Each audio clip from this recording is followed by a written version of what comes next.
ज्यांच्या चरणाची धूळ कुंकवाच्या करंट्यात घेऊन भाळाला लावावी ती राजमाता राष्ट्रमाता जिजाऊ. ज्यांच्या नामस्मरणाने देहाचा देहू आणि इंद्रांची इंद्रायणी होते ते संतश्रेष्ठ ज्ञानेश्वर महाराज.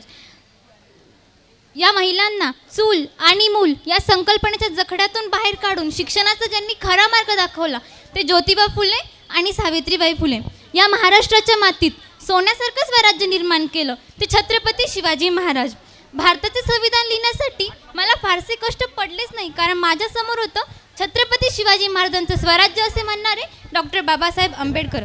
या सर्व थोर महापुरुषांना, महामातांना, महामानवांना माझा त्रिवार अभिवादन. मी संस्कृती कोल्हे, 11वी ब. माझा विषय मी जिजाऊ बोलते. होय, आम्ही आलोय तुमच्या आऊसाहेब राजमाता जिजाऊ. स्वराज्याची पवित्र माती पुन्हा आमच्या मस्तकी लावण्याचे भाग्य आम्हास मिळाले ही आई जगदंबेचीच कृपा. पण एक काळ असा होता मावळ्यांनो, या मराठी मातेच्या उंबरावर अनेक पारखी सत्ता थया थया नाचत होत्या. मराठी मुलकाचं सैन्य मुघलांच्या आरमारात घेतपत पडलं होतं. शेतकरी हाडाचं पाणी करून जगत होता. आणि अशा परिस्थितीत सिंदखेडच्या म्हाळसा राणी आणि लखोजी राजांच्या घरी आम्ही जन्माला आलो तेव्हा दारादारात रांगोळ्या काढल्या गेल्या, तोरणे लावण्यात आली, हत्तीवरून साखरही वाटण्यात आली. आमचे नाव जिजा ठेवण्यात आले. जिजा म्हणजे जय आणि विजय. आजूबाजूला सरदारांची वर्दळे, युद्ध डावपेच, सल्ला मसलती, रयतेच्या गारहाणी आणि न्यायनिवड हे तर नित्याचंच. असं होतं आमचं बालपण. युद्धकला तर आम्ही शिकलोच, पण त्याचबरोबर 700च्या वर मुलींची आम्ही एक फौज तयार केली होती. जेव्हा सकाळी सकाळी आम्ही रपेट करायला निघायचो तेव्हा गावाकुसातल्या काही बायका आमचं कौतुक करायच्या, तर काही नाकही मुरडायच्या. त्यात काही बोलायच्या कसं होणार या मुलींचं. पण आम्ही निश्चय केला होता स्वतःबरोबर इतरांचंही रक्षण करता आलं पाहिजे. म्हाळसा राणीच्या इच्छेखातर आम्ही 6 भाषाही शिकलो: मराठी, उर्दू, अरबी, फारसी, कन्नड आणि संस्कृत.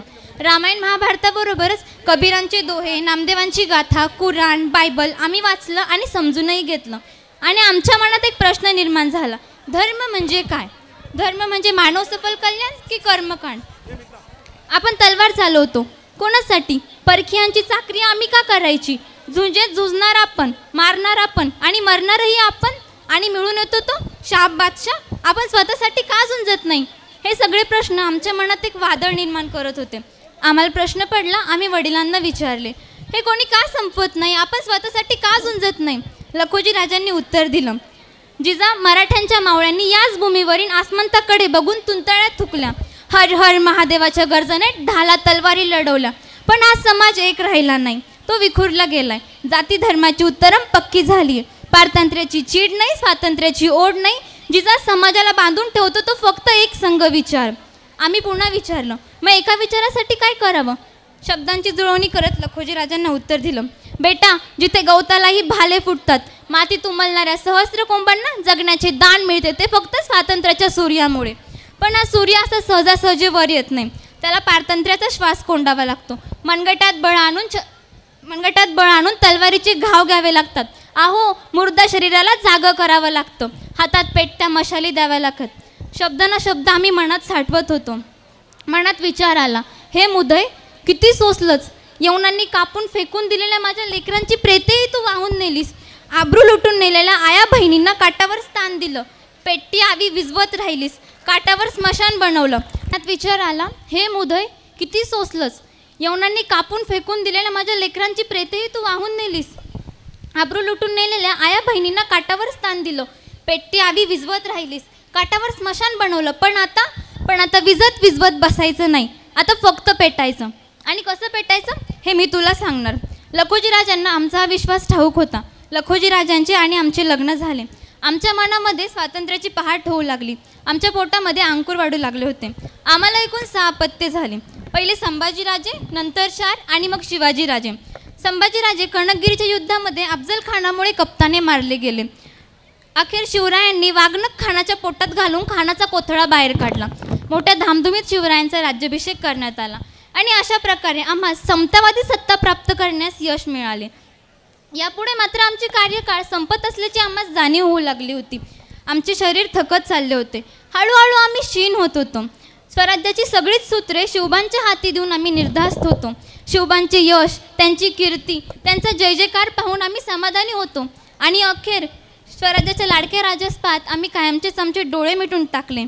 पण आज आम्ही जे स्वराज्य पाहिलं हेच का ते स्वराज्य जे माझ्या शिवबाने निर्माण केलं होतं, हेच का ते स्वराज्य ज्यासाठी आम्ही आमचे आयुष्य पणाला लावले. आज या स्वराज्यामध्ये जातीमध्ये तेन निर्माण झाली आहे. धर्माच्या विळख्यात अडकला आहात तुम्ही सर्व. जात ही पाठीला चिकटून येते पण ती पोटाला नसावी हे संस्कार आम्ही शिवबांना दिले. माझ्या शिवबाने कधी जात व धर्म पाहून नव्हे तर त्यांची बुद्धिमत्ता आणि कर्तृत्व बघून मावळ्यांना स्वराज्यात स्थान दिले. म्हणूनच तर प्रसंगी महाराजांसाठी स्वतःला मृत्यूस कवटाळणारे शिवाकाशीत नाही होते. आयुष्यभर महाराजांसाठी हेरागिरी करणारा माझा बहिर्जी नाईक होता. शिवबा ज्यावेळी 12 वर्षांचे होते त्यांची परीक्षा घ्यावी असे आमच्या मनात आले. आम्ही त्यांना जवळ बोलावून विचारले, बाळ शिवबा, हिमालय उंच की सह्याद्री? आऊसाहेब, मराठ्यांची मान उंच.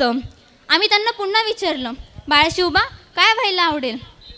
आऊसाहेब, तलवार झालो तर भवानी मातेची हू, दगड झालो तर सह्याद्रीचा हू, आणि झालोच माती तर या स्वराज्याची हू.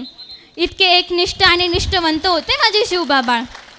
आणखी एक गोष्ट जी बोलताना देखील आम्हाला खेद वाटतं आणि तळपायाच्या मस्तकात जाते ती म्हणजे दिवसा ढवळा लुटली जाणारी स्त्रियांची अब्रू. माझा शिवबा जसा मुलगा आईशी वागतो, भाऊ बहिणीशी वागतो, असे माझे शिवबा स्त्रियांशी वागायचे. त्यांनी कधीही स्त्रियांच्या अब्रूचा छळ केला नाही आणि स्त्रियांच्या अब्रूचा छळ करणाऱ्याला माफी दिली नाही. आज तुम्ही आमची, माझ्या शिवबा बाळांची आणि शंभूराजाची जयंती एकदम थाटात साजरी करतात. ती का? कारण अभिमान वाटतो तुम्हाला आमचा आणि अभिमान वाटतो त्या शिवबा बाळांचा. शिवबासारखे दैवत आपल्या महाराष्ट्राला लाभले. पण जेव्हा तुम्ही आमचे आदर्श तुमच्या जीवनात उतरवाल तीच आमच्यासाठी खरी आदरांजली असेल. आता आमची वेळ झाली, आम्ही येतो. जगदंब जगदंब. महाराजाधिराज योगीराज श्री श्री श्री छत्रपती शिवाजी महाराज की जय.